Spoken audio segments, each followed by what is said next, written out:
Amis internautes, assalamu alaikum wa rahmatullahi ta'ala wa barakatuhu. Merci de nous rejoindre dans cette nouvelle émission qu'on a commencé depuis un certain moment et qui s'appelle Le Débat. Beaucoup d'appréciations, beaucoup de messages de la part des personnes qui nous disaient que les débats étaient très intéressants. On a eu des débats avec des agnostiques, avec des faux agnostiques, avec des vrais agnostiques. Et depuis quelques jours, on a un débat avec une personne qui s'appelle Ismaël, qui reste anonyme évidemment, mais qui a décidé de prendre la parole. Et on avait fait une vidéo la dernière fois qui s'appelait Ahmadiyya ou non. Voilà, parce que cette personne, il s'appelle Ismaël, c'est un entrepreneur qui d'abord d'ailleurs fait des formations très intéressantes, donne des cours de formation, etc., d'entrepreneuriat. euh, et autres, et qui fait des choses vraiment intéressantes. Et c'est un ami à moi. Et on avait parlé la dernière fois du fait que cette personne se disait musulman lambda et ne comprenait pas pourquoi il fallait être dans une branche particulière de l'islam, où il avait aussi des interrogations par rapport au mariage, comme quoi la femme musulmane, est-ce qu'elle peut marier un Ahmadi ou pas, et qu'il avait un ami à lui qui n'arrivait pas justement à faire le pont. On va commencer dans cette émission, et je crois qu'Ismaël a des choses à dire cette fois-ci, et ça va être un peu plus rude, en espérant que ça soit rude, parce que la dernière fois c'était soft. Même si les interrogations, le débat, il était très intéressant.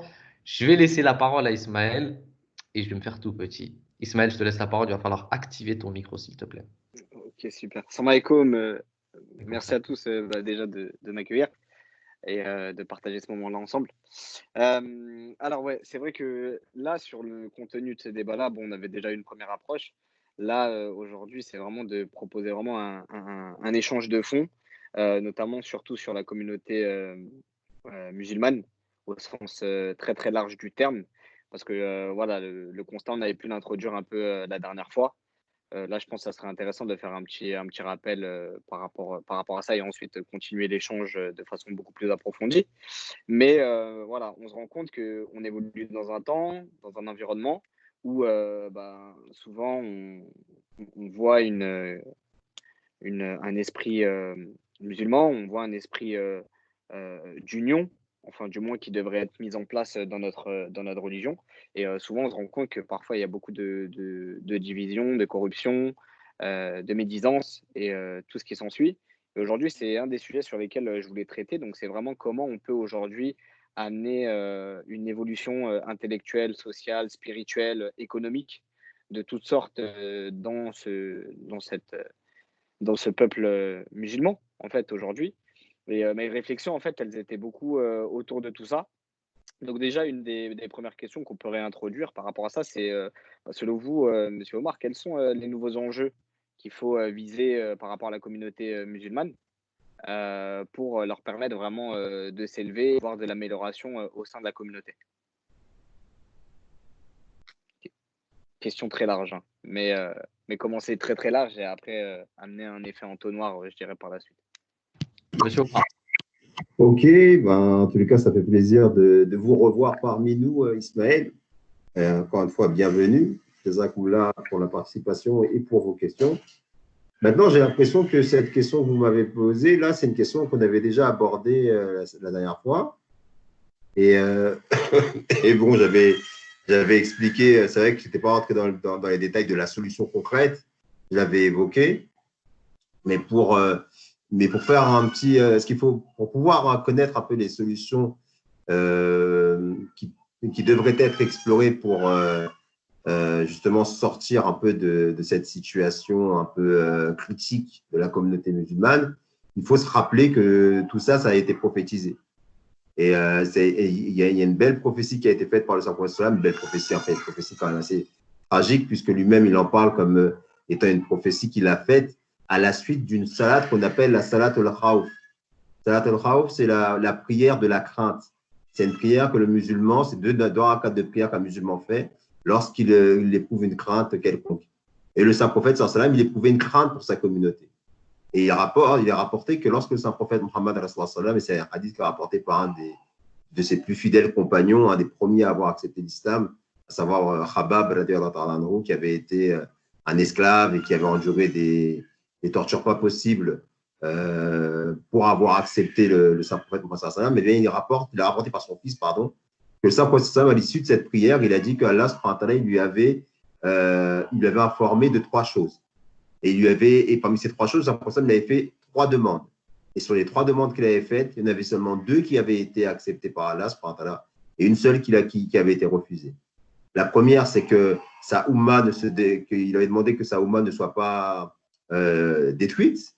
La deuxième, et je le dis dans le désordre, hein, la deuxième, il avait demandé à ce que sa Oumma ne meure jamais de faim. Et la troisième, il avait demandé à ce que dans sa Oumma, il n'y ait pas de guerre intestine, il n'y ait pas de guerre fratricide. Et ça, Allah, malheureusement, n'avait pas accepté. De là, le saint prophète, sallallahu alayhi wa sallam, était déjà informé de son vivant, alors que l'islam était un, que la Oumma était unie, qu'il n'y avait pas de division, et bien que la Oumma serait divisée. Et par rapport à cette division, comme il l'a dit lui-même, Allah subhanahu wa ta'ala lui avait dit qu'elle était inéluctable, elle devait se passer. Mais en même temps, il y a d'autres hadiths qui nous montrent, qui nous donnent un peu un message d'espoir. Là, quand le saint prophète sallam, il dit notamment comment ma communauté peut périr lorsque je suis à son début et que le fils de Marie alayhi salam est à sa fin. Et donc, dans ce hadith, on a déjà une piste qui nous montre quelle doit être quelle sera, donc quelle doit être en fait la solution que les musulmans doivent emprunter pour pouvoir justement sortir de cet état de fait. Parce que le fils de Marie, alayhi salam, il est indiqué comme une solution, mais en dehors de cette solution, il y a pléthore de hadiths où le saint prophète Mohammed sallam parle de la division des musulmans, parle de l'immoralité des savants religieux, parle de la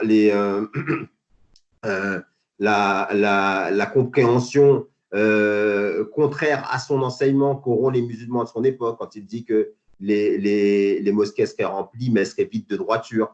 Et donc, tout un état des lieux qui nous montre qu'il y a un problème qui serait lié justement à cette division qui serait inévitable, mais qu'il y a une solution qui serait qui serait introduite en fait par le fils de Marie, alayhi salam, d'où l'importance de comprendre les prophéties par rapport à son avènement, qui aujourd'hui reste, aujourd'hui quand on parle justement de cette question du fils de Marie, alayhi salam, eh bien, on nous dit, mais non, c'est pas intéressant, ça nous concerne pas. Ce sont des choses qui vont se passer dans longtemps quand le monde sera prêt d'être détruit. Et les gens ne se rendent pas compte qu'en fait, en agissant de la sorte, ils s'empêchent de réfléchir sur la solution essentielle, si ce n'est la seule, que le saint prophète Mohammed a donnée à la Oumma pour justement se sortir de ces problèmes qui étaient donc prophétisés. Donc voilà pour le début de la réponse. Dites-moi si effectivement vous voulez qu'on poursuive dans ce sens-là. Ismaël. Ouais, super. Bah, je vais rééchanger un petit coup par rapport à tout ça.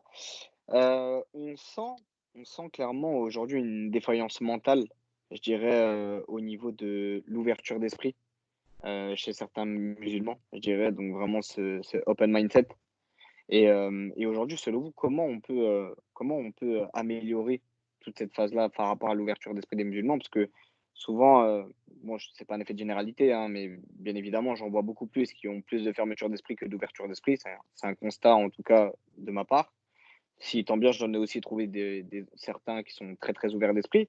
Mais aujourd'hui, je me rends compte que ouais, il y a une défaillance mentale due à de nombreux facteurs, l'aspect traditionnel, culturel, l'éducation, enfin toutes ces choses-là.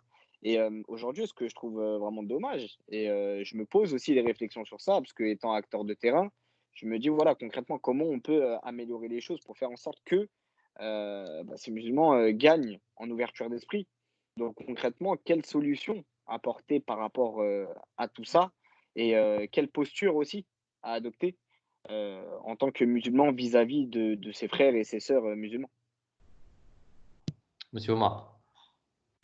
Eh bien, déjà, il faut réconcilier la… Parce que c'est vrai que c'est un problème, c'est un vrai problème de la mentalité un peu traditionnaliste. Des fois, c'est psychologique, hein. Et malheureusement, des fois, des gens qui sont très fermés comme ça, il n'y a que la vie qui fait que ces personnes-là, en se remettant en question, arrivent à essayer de voir les choses de manière beaucoup plus rationnelle, de beaucoup plus raisonnable. Indépendamment de cela, quand vous avez des personnes qui se complaisent dans dans un certain confort et qui trouvent que la vie qu'ils mènent, après tout, elle comme c'est, et qui n'ont pas d'autres soucis qu'on appelle déjà que leur propre personne, ben c'est compliqué. Et d'ailleurs, de toute façon, Saint-Coran le dit très clairement, tout le monde ne peut pas aller de l'avant. Il faut qu'il y ait un groupe parmi les gens qui, justement, aillent s'enquérir auprès de ce que c'est que la religion, l'apprennent et ensuite l'enseignent à la majorité. Ça a toujours été comme ça. Les révolutions, parce que là, il s'agit de révolution, révolutionner l'esprit, révolutionner les mentalités.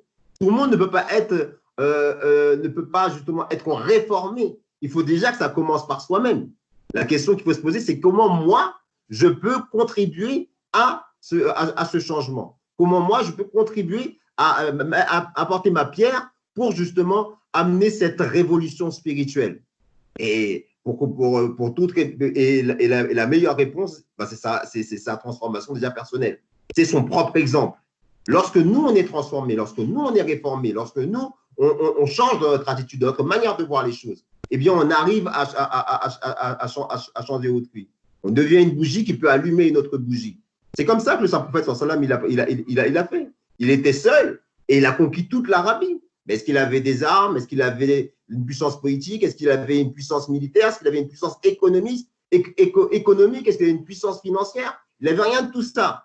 Il avait une seule foi, un seul credo, La ilaha illallah, Muhammad Rasulullah. Et ce credo, il l'avait comme un credo vivant. Il avait une relation vivante avec Allah, et il a réussi à transmettre, à communiquer cet amour qu'il avait de Dieu. Il a prouvé son existence, et non seulement il a prouvé son existence, mais il a permis aux autres, à ceux qui étaient autour de lui, de prouver que Dieu existait dans leur vie.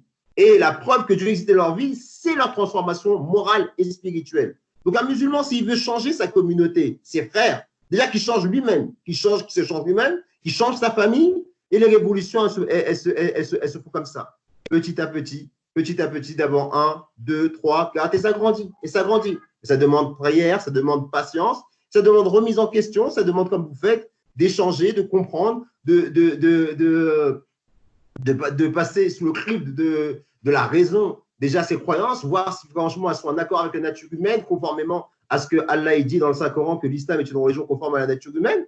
Et c'est comme ça que je pense qu'on peut arriver.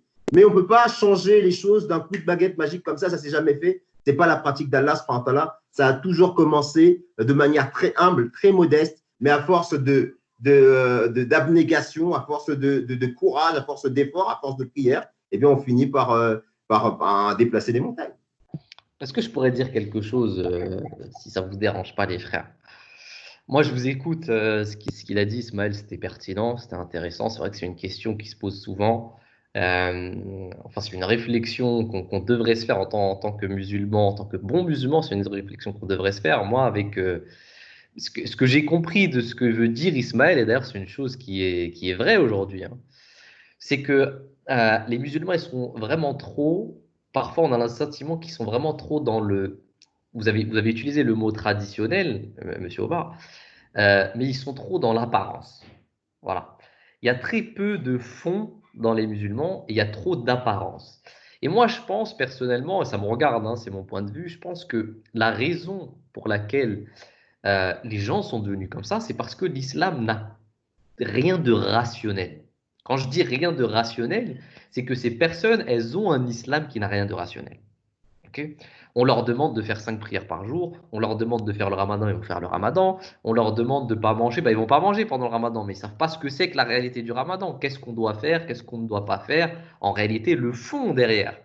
Et la raison pour laquelle ils sont comme ça, moi j'ai l'impression qu'ils se basent sur des enseignements qui ne sont pas rationnels. Donc je veux dire, il ne se pose pas de questions par rapport à certaines choses. Vous voyez ce que je veux dire? Je ne vois pas si vous comprenez ce que je veux dire ou pas. Bref, c'était une petite chose que je voulais rajouter, Ismaël. Je te laisse continuer. Ouais, c'est intéressant ce que tu dis sur le fond et la forme. Quelque part, on sent que c'est une réelle problématique aujourd'hui dans la communauté. Monsieur Omar, je voulais rebondir rapidement sur une chose que vous avez dit qui est très très intéressante. Vous avez parlé de relations vivantes. C'est un mot en tout cas qui m'a marqué. Vous avez parlé de relations vivantes. Vous avez parlé également de toute la dimension morale et spirituelle. Chose que je trouve que souvent on ne nous apprend pas. Et je pense qu'aujourd'hui, c'est une réelle volonté. C'est-à-dire que moi, je ressens avec pas mal de personnes que j'accompagne de façon personnelle ou bien même de façon spirituelle dans leur vie du quotidien, je me rends compte qu'ils ont envie, ils ont une réelle volonté en fait d'avoir une relation vivante avec leur bon Dieu, avec le divin. Mais la réalité, c'est qu'ils ne savent pas comment faire.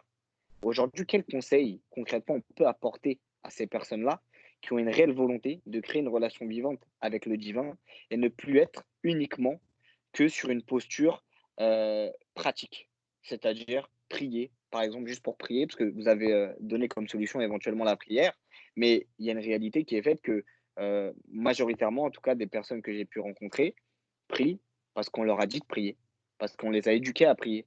Mais est-ce qu'on leur a appris à comprendre, à avoir des émotions, à avoir toutes ces choses-là? Et aujourd'hui, la question réellement qui se pose, c'est comment on peut accompagner vraiment ces personnes-là qui ont envie de créer une relation vivante avec le divin?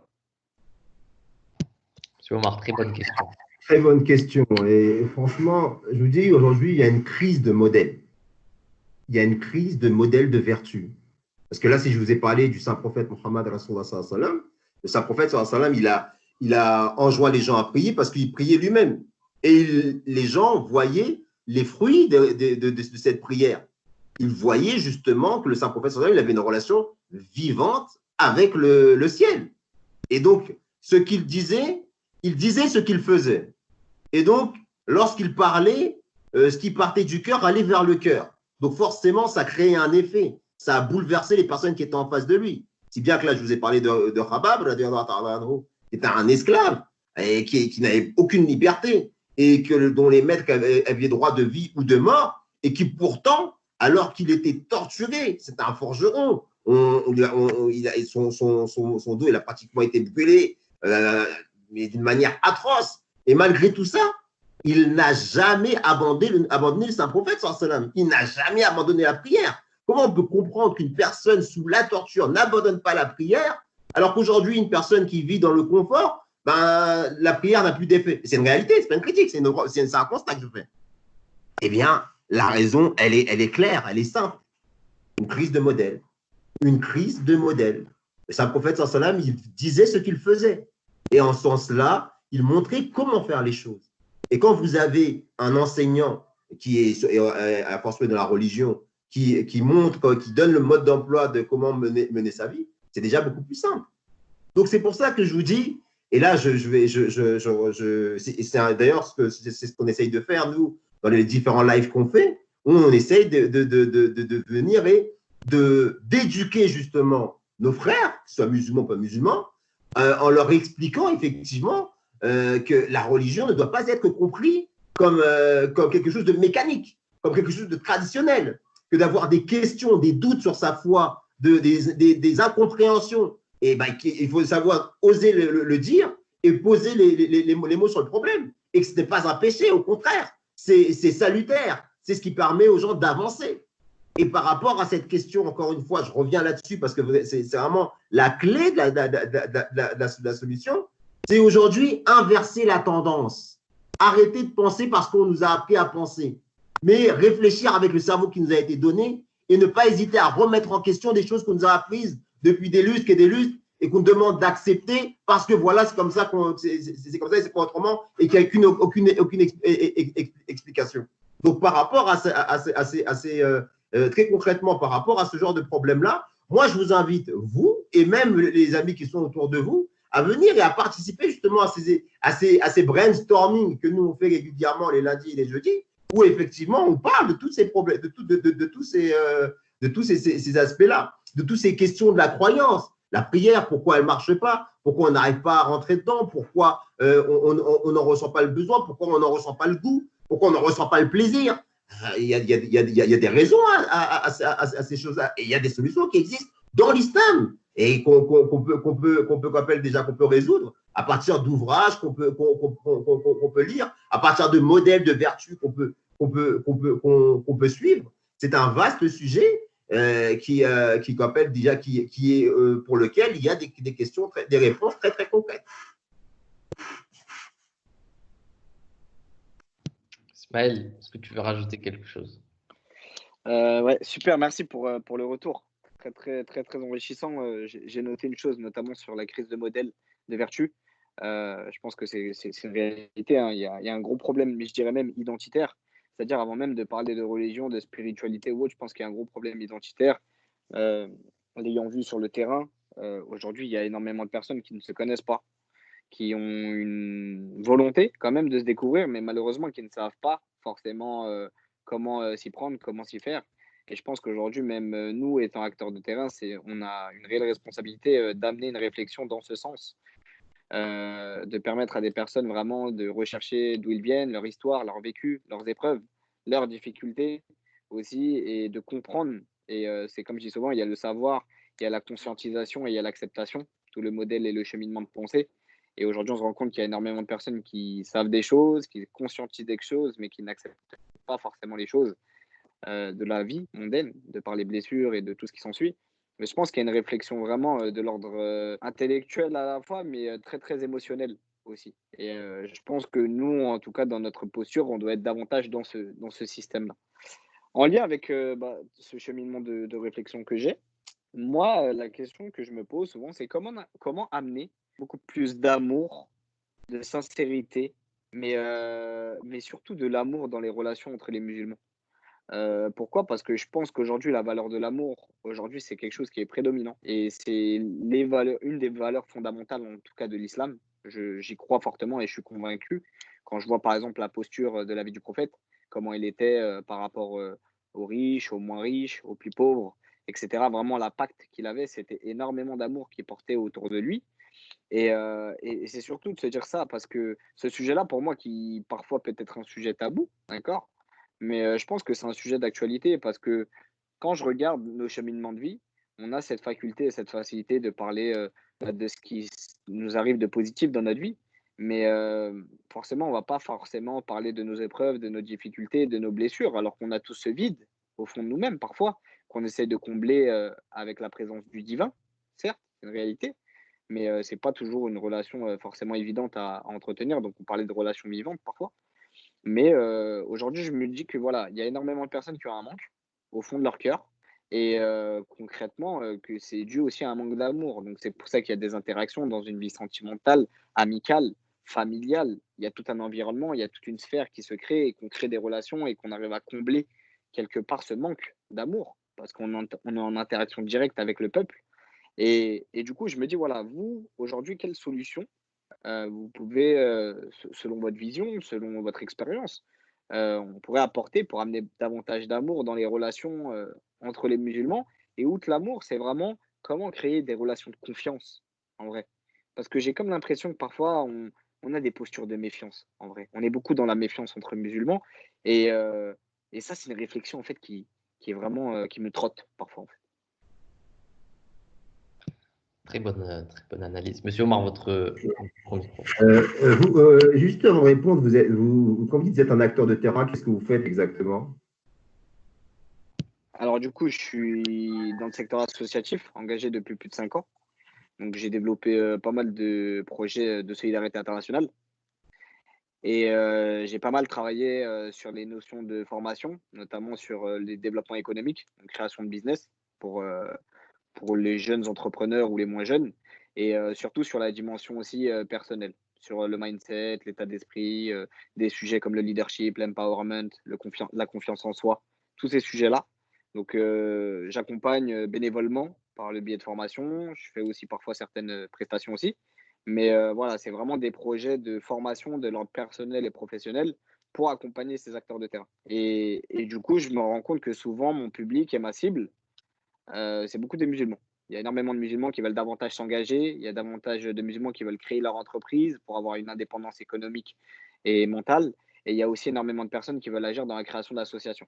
Et du coup, je me rends compte que voilà, il y a beaucoup de défaillances. Il y a un gros travail de déconstruction mentale à faire auprès de ces personnes-là.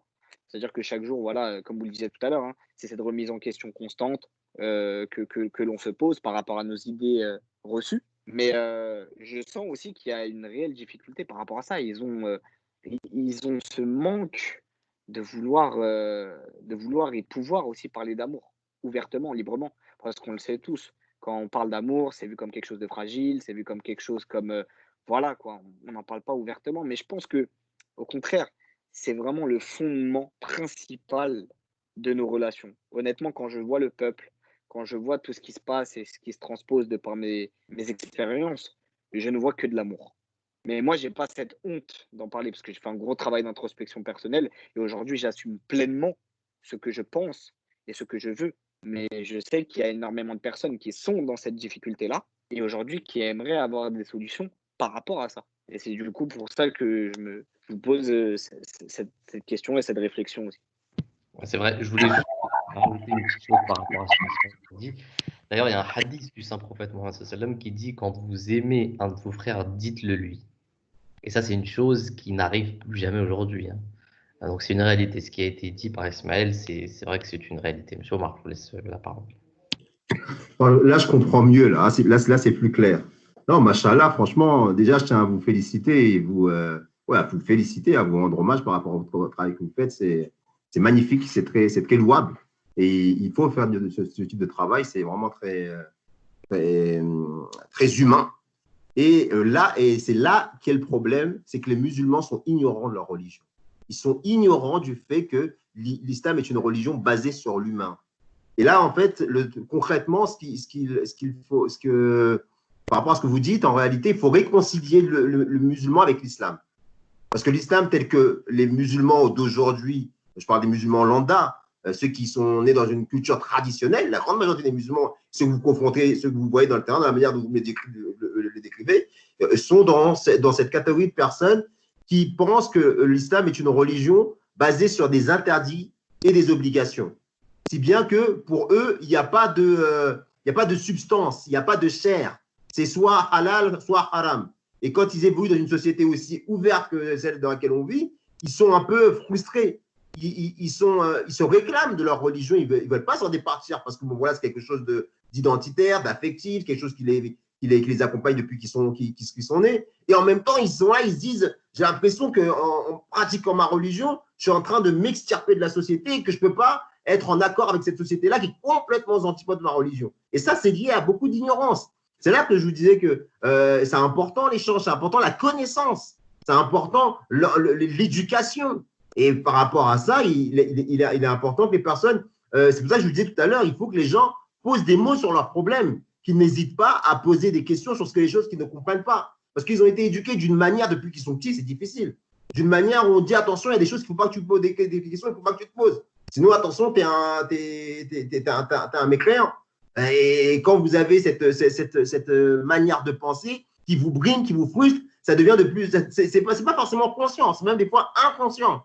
Et donc, c'est pour ça qu'il est important d'accompagner ces gens-là et savoir déjà qu'est-ce qui les gêne au fond, arriver à isoler le problème et ensuite discuter, échanger pour leur faire comprendre que finalement, ils se trompent sur la conception qu'ils ont eux-mêmes de leur religion. Il faut qu'ils l'apprennent, qu'ils la connaissent, qu'ils se réconcilient avec elle. Et une fois qu'ils auront réussi à faire ce travail-là, je pense que ça vous facilitera vous-même aussi leur accès. Et ils vous en seront très reconnaissants. Et là, je parle indépendamment de toute branche. Là, je parle vraiment de revenir sur ce que dit l'islam. Et à partir justement des sources, du Coran, du hadith, de la sunna. Et là, je parle de l'islam parce que vous dites que la plupart des personnes que vous rencontrez, ce sont des musulmans. Et il faut leur dire qu'attention, tu as le droit d'aimer. Et c'est même quelque chose qui est recommandé par le prophète de Dieu. Je prends un exemple, un exemple, un jour, il y avait un bédouin arabe qui était venu voir le saint prophète sallam.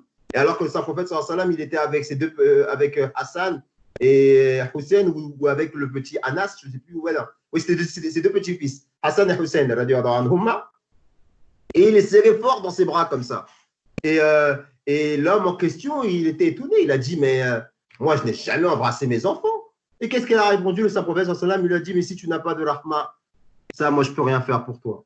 Il lui a fait comprendre par ce hadith que la religion, ce n'était pas la sévérité, ce n'était pas la dureté. Lui, le prophète de Dieu, le meilleur qui a été envoyé par Allah, il aimait ses enfants, il leur disait qu'il les aimait, il les embrassait, il les chérissait. Et une personne qui vient, qui dit soi-disant musulman, il est là à avoir un comportement autoritaire, dur, repoussant. Non. Ça, c'est ce que aujourd'hui, malheureusement, on touche la crise du modèle du doigt. Parce que les personnes, qu'est-ce qu'ils voient? Ils voient des imams qui ont cette posture-là, et donc, plus ou moins consciemment, ça les rebute, même s'ils n'ont pas envie justement de le dire ouvertement, et ils pensent que c'est ça la religion. Je pense que ça, c'est un des problèmes. Dites-moi si je me trompe. Alors, ouais, super intéressant ce que vous dites. Il y a plusieurs choses qui m'ont parlé en tout cas. Vous avez parlé notamment de la posture des imams. Vous avez parlé également de toute la dimension de connaissance, de savoir. Donc il y a un manque quelque part de connaissance et de savoir, de recherche aussi, je dirais, parce qu'en soi l'information est là, hein. Mais je pense que c'est une réelle volonté aussi de vouloir aller rechercher l'information. Il y a plusieurs sujets. Je pense qu'aujourd'hui, je suis convaincu en tout cas que les, les musulmans d'Occident sont beaucoup plus éprouvés, hein, que certains musulmans dans le monde entier, de par toute cette dimension maintenant, je dirais, de communication, de plaisir de cette vie mondaine, etc. Donc, il y a vraiment beaucoup de choses qui amènent parfois à pervertir l'esprit, je dirais. Et aujourd'hui, je conscientise aussi une grosse fracture intellectuelle. Il y a une fracture intellectuelle de la part de nombreux musulmans qui ne recherchent plus forcément aussi à avoir cette connaissance et qui, du coup, vont vers les mosquées. Moi, par exemple, j'ai grandi dans un quartier. J'ai vu qu'il y a énormément de personnes parfois, ben, voilà, qui sont on va dire dans la turpitude, hein, de par tout ce qui se passe, le trafic de drogue, enfin vraiment, toutes ces choses-là aujourd'hui qui sont une réalité et qui vont, aller se reconnecter avec le divin par le biais des mosquées. D'accord? Mais on le sait tous, on l'a tous constaté, on l'a tous ressenti, mais on l'a jamais dit, que parfois on ne se sent pas bien dans une mosquée. De par l'esprit, de par ce qui se passe, de par les interactions, de par les gens qui occupent ces mosquées-là, et notamment de par les imams. Imams qui sont quand même des guides. Mais quand vous avez un imam devant vous qui, dans sa pédagogie d'apprentissage, est fondé sur le jugement et non pas l'accompagnement, quand vous avez des imams en face de vous qui vous inculquent et qui suscitent l'envie d'apprendre par le biais de la peur de Dieu et non pas par l'amour de Dieu, en vous répétant constamment, il y a haram, il y a mécréant, il y a l'enfer, d'accord? Et que on a quand même en face de nous une responsabilité. Enfin, moi, je parle surtout pour ces imams, hein, qui ont quand même une responsabilité par rapport à ces personnes-là, qui quand même viennent se ressourcer parce qu'ils ont un manque au plus profond d'eux-mêmes et qu'ils se retrouvent euh, face à, quelque part, perdre des jeunes talents, des jeunes génies, des personnes qui ont quelquefois parfois cette capacité de pouvoir faire révolutionner ce système-là, au final. Et je pense qu'aujourd'hui, moi, le sujet que je porte, c'est qu'est-ce qu'on peut faire par rapport à ça? Parce qu'il y a eu beaucoup de débats, hein, qui ont été mis par rapport aux imams, par rapport à leur posture, par rapport à, à tout ce niveau de science qu'ils donnent. Et on le sait tous que c'est une problématique. Et on le sait tous qu'ils ont de l'influence aussi. Quand moi, par exemple, j'ai pu aller dans une des mosquées à côté de chez moi et qu'on vous demande sans cesse de l'argent, d'accord?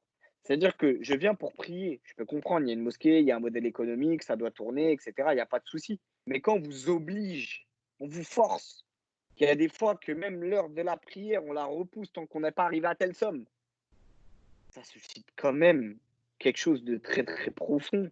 Et moi, je vous le dis de façon profonde, c'est pas juste le fait de me dire que, voilà, heu c'est un problème dans la communauté. C'est que ça me fait mal parce que quand même, je suis dans la maison de Dieu. Je suis dans la maison de mon divin quand même. Et quand je vois des choses comme ça m'amène à beaucoup de réflexions. Mais personnellement, j'ai ce recul. Je sais prendre ce recul-là. Je sais filtrer l'information. Je sais prendre le bon et le mauvais. Mais je sais qu'il y a énormément de jeunes, il y a énormément de femmes Il y a énormément d'hommes qui sont mal dans cette vie d'ici-bas et qui ne savent pas faire ce filtre. Comment y remédier? C'est la question que je me pose. Bah, vous voyez, on revient toujours à la même source. Parce que les problèmes, ils ont déjà été prophétisés. Et les problèmes, vous les avez bien énumérés. Et ça, c'est un problème. Aujourd'hui, vous êtes l'exception qui confirme la règle. Et vous n'êtes peut-être pas le seul dans tout ça. Il y en a pas mal des gens qui sont lucides pour pouvoir faire la part des choses entre le bon grain et le mauvais grain. Mais malheureusement, c'est une minorité de personnes comme ça qui peuvent être d'une certaine manière des autodidactes. La communauté dans son ensemble, et ensuite, chacun a une trajectoire de vie différente et des événements qui font que des fois, des remises en question salutaires qui leur permettent de bien se remettre en question. Malheureusement, ce n'est pas le cas de la majorité. La majorité, surtout les plus jeunes, il y a deux réactions possibles face à cette situation dramatique que vous décrivez. Bah, c'est soit il y a des personnes qui tombent clairement dans l'athéisme, soit il y a des personnes qui tombent dans l'enfermement, qui se renferment sur eux-mêmes, qui n'arrivent pas à s'épanouir et qui ne comprennent pas véritablement pourquoi. Et donc, par rapport à cette réalité, c'est là que je dis qu'il faut avoir le courage de ses opinions. Il faut avoir le courage de ses opinions, il faut avoir l'intelligence de pouvoir se remettre en question et de ne pas surtout avoir cette posture de mouton. Concrètement, moi, si je peux me permettre en toute humilité de vous donner un conseil par rapport aux gens que vous rencontrez dans ce cas de figure-là, c'est leur dire d'arrêter d'être des moutons. Et que l'islam ne demande pas qu'on suive les gens comme des moutons. Ce qu'on appelle le taqlid, l'imitation mécanique, ce n'est pas un enseignement islamique. Vous parliez d'amour tout à l'heure. Le terme obéissance en islam, c'est le terme qu'on emploie, c'est ita'at. Dans ita'at, il y a une notion d'obéir, mais par amour. C'est-à-dire que c'est le cœur qui adhère à des principes qui poussent l'homme à se prosterner, à se soumettre aux enseignements islamiques, corps et âme. Les compagnons du Saint-Prophète Mohammed, ils n'ont pas abandonné la consommation d'alcool parce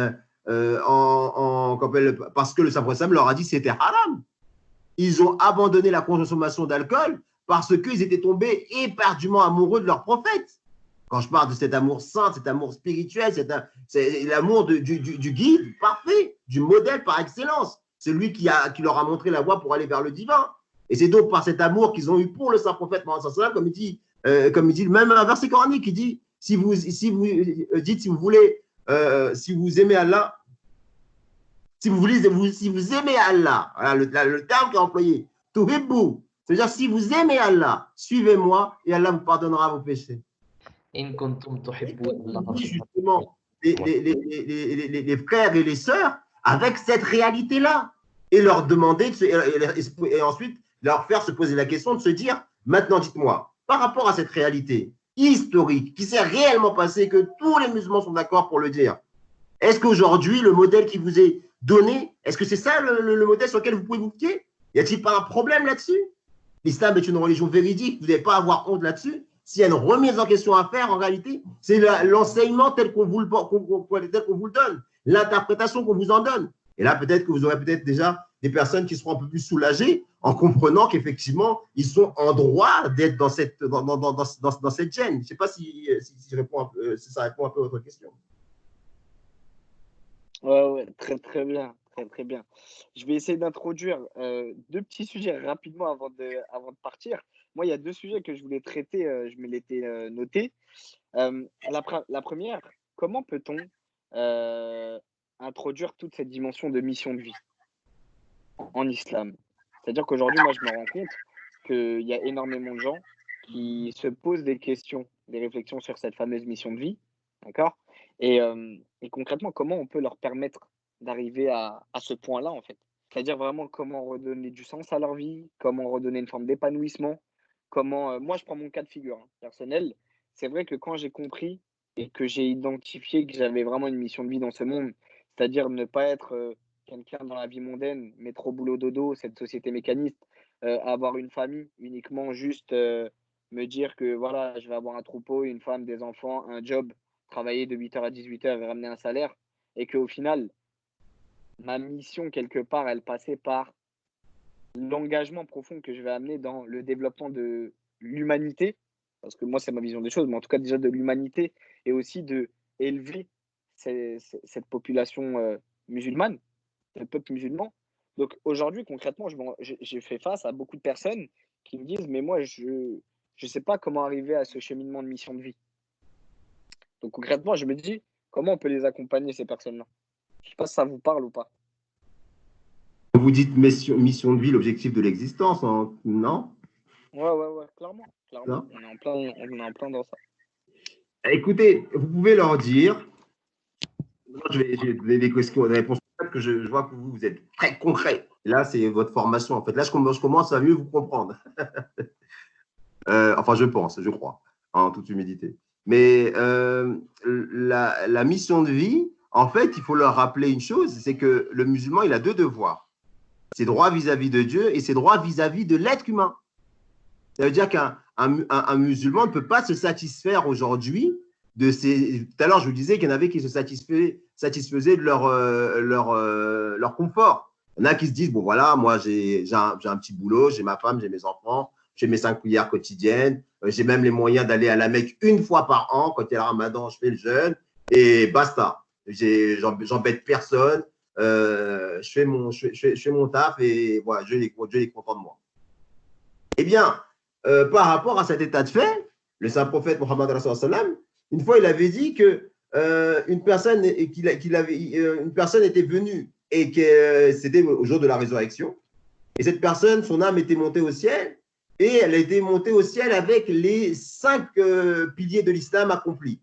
Les anges ramènent son âme et pour qu'elle la présente devant le Seigneur en disant, oh Allah, pardonne à cette âme et accorde-lui le grand paradis parce qu'elle a été fidèle à tous les piliers que tu lui as enseignés. Et il a dit aux anges, vous ne savez pas ce qu'il a fait, jetez son âme en enfer. Et là, les anges ont été étonnés, ils ont dit, et Allah, il a dit, il avait la capacité de servir l'humanité, il ne l'a pas fait. Parce qu'une foi sans œuvre, la réalité de la foi en islam, c'est les œuvres, c'est la pratique, c'est l'action. Celui qui dit, qui aime Allah mais qui n'aime pas ses créatures, et qui se satisfait de son sort, et qui peut dormir sur ses 2 oreilles alors que son frère il meurt de faim, là, je schématise, dans le sens où il ne se soucie pas du sort de son frère, eh bien cette personne-là n'a pas compris les piliers de l'islam. Il n'a pas compris le but même de l'existence de cette religion. Quand le Saint-Prophète il cite l'exemple de la prostituée et de la femme croyante, il dit que la femme croyante, elle était là, elle priait ses 5 prières quotidiennes et qu'elle n'a même pas su s'occuper de son chat et qu'elle a laissé mourir de faim, et alors que la prostituée qui avait une vie de peu de vertu, mais lorsqu'elle vit un chien et qu'elle lui donna à boire pour étancher sa soif, eh bien, Allah a pardonné à la prostituée et a puni la croyante, soi-disant. Pourquoi? Parce que le but, en réalité, de la pratique religieuse, c'est pas de s'enfermer dans une mosquée. Le but de la pratique religieuse, c'est d'être une meilleure personne. C'est pour ça que le Saint-Prophète, il a dit que je suis venu pour anoblir les bons caractères. Anoblir les bons caractères. Le Coran, le premier verset l'un des premiers versets de la 2e sourate du Saint-Coran, c'est ceci, à savoir le Coran, est un guide pour les gens justes. Ça veut dire, pourquoi un juste, il a besoin d'avoir un livre s'il est déjà juste? Parce que le juste, c'est la première étape. C'est la première étape du développement spirituel qui comporte plusieurs étapes. Et l'étape in fine, c'est laquelle? C'est Allah, qu'on arrive à atteindre en servant justement ces créatures au meilleur de ses capacités. Voilà le projet de vie que vous pouvez, le projet de mission de vie que vous pouvez peut-être partager avec les personnes avec lesquelles vous travaillez. Monsieur Omar, Ok. merci. Je vais essayer d'apporter juste une dernière réflexion, Dani, Ouais. avant d'y aller. Ouais. Moi, il y a un dernier sujet que je voulais traiter, parce que je pense que c'est un très, très gros sujet qu'on n'aborde pas forcément. Comment accompagner le leadership féminin? C'est-à-dire, quand je parle du leadership féminin, je me rends compte qu'il y a énormément de femmes qui se sentent isolées, qui se sentent incomprises, qui se sentent dévalorisées à certains moments, sous des prétextes, je dirais non pas religieux, mais plutôt traditionnels. Infériorité de la femme, inégalité par rapport à la femme, et cetera. Manque de confiance, manque d'estime, toutes ces choses-là. Et je pense qu'aujourd'hui, c'est un sujet qu'on ne traite pas assez parce que soi-disant, c'est haram, l'homme et la femme ne doivent pas se toucher, l'homme et la femme ne doivent pas se regarder, et cetera. Enfin bon, je dirais tous les états d'esprit parfois, à mon sens, pervers que l'on peut, apporter dans nos réflexions. Alors qu'en réalité, moi je pense qu'il y a de réels sujets et il y a de réelles synergies à créer autour de ça. Mais, concrètement, je sens qu'il y a du potentiel inexploité chez ces femmes et concrètement, comment on peut accompagner ce leadership féminin par rapport à toutes ces femmes, vertueuses, qui ont du talent, qui ont du génie au fond d'elles, mais qui ont toujours, voilà, ces petites questions, ces petites réflexions qui s'exposent au sein de la communauté, musulmane. Monsieur Omar, vous voulez y répondre tout de suite ou parce qu'il reste 5 minutes, je crois que même Ismaël aussi, il a il a une petite chose à faire. Est-ce que 5 minutes, ça vous va? Ah, vous savez, c'est comme veut Ismaël, mais je pense que ça serait bien d'en parler lors d'un. Si vous voulez qu'on poursuive justement ces échanges, je pense que ce sera beaucoup plus profitable d'en parler lors des prochains. Ok. Dans ces cas-là, on va reprendre la prochaine fois. Ismaël, ta question, elle est vraiment, vraiment très intéressante. On va la reprendre la prochaine fois. C'est vrai que cette question, elle est sujette à débat en ce moment, surtout dans le monde entrepreneurial. Monsieur Omar, vous voulez rajouter quelque chose? Et je voulais juste dire juste une petite phrase pour peut-être introduire la prochaine, s'il doit en avoir une autre. Mais en tous les cas, s'il n'y en a pas d'autre, ça pourra vous être peut-être utile.